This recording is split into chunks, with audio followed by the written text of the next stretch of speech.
I have news from Oregon, where the armed Yokel Haram occupation of a federal building has sort of been dying down, but it's also still continuing. A U.S. grand jury has indicted 16 people in connection with that armed occupation at the Wildlife Refuge federal building, led in part by, of course, Ammon Bundy, the son of none other than Nevada rancher Cliven Bundy.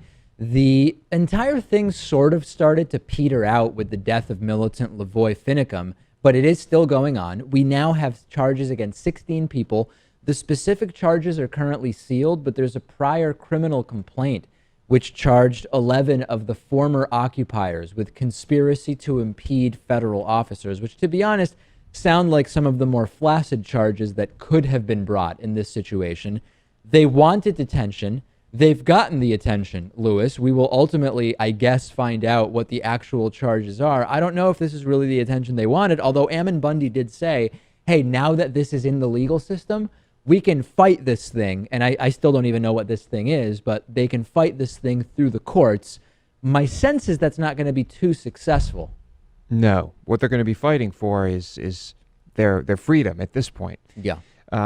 So you really have to pick and choose your battles. These militants that are left over will have put up this fight and stayed here, occupied this building, whatever, for so long and achieved absolutely nothing. And then they will likely be doing jail time. And the entire thing is actually still going on to some extent. As of yesterday, there were 4 armed militants who were still engaged in a standoff with federal law enforcement at this wildlife refuge. What do you expect to happen at this point? I mean, some of them do want to be martyred. Lavoy Finicum, who did die, said he was willing to die. He would rather die than give in or give up or whatever the case may be. Some of these individuals who were arrested now have arraignments scheduled for February 24th, but meanwhile, some are still engaged in a standoff. I mean, the entire thing is a total abortion. I don't know. I think eventually they will just give up. If they want to die that badly, they will. They'll stay there until someone comes knocking on the door. Then they'll start shooting. It's just so weird to me that they would take up this battle. I mean, in my opinion, this will not even be a footnote. No. Eventually, it's a hot topic right now. It's just a joke. The arguments that they sort of make about how the government is sort of invalid, right? The government doesn't even have the authority to do some of the things that it does.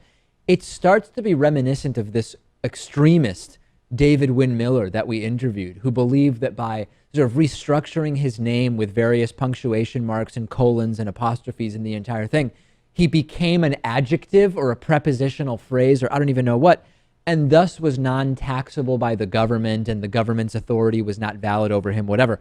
This isn't the exact same thing, but it is this sort of wholesale questioning of any government authority whatsoever that to me is somewhat reminiscent of the David Wynn Miller mentality. And if you haven't seen that interview, check it out on our YouTube channel. Isn't there something they share in common?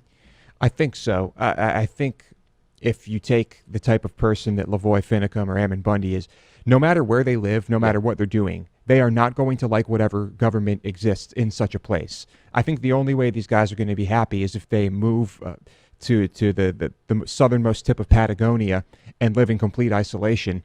Maybe even the Arctic or whatever. They're never going to be happy with any type of government. They're always going to have some type of quarrel.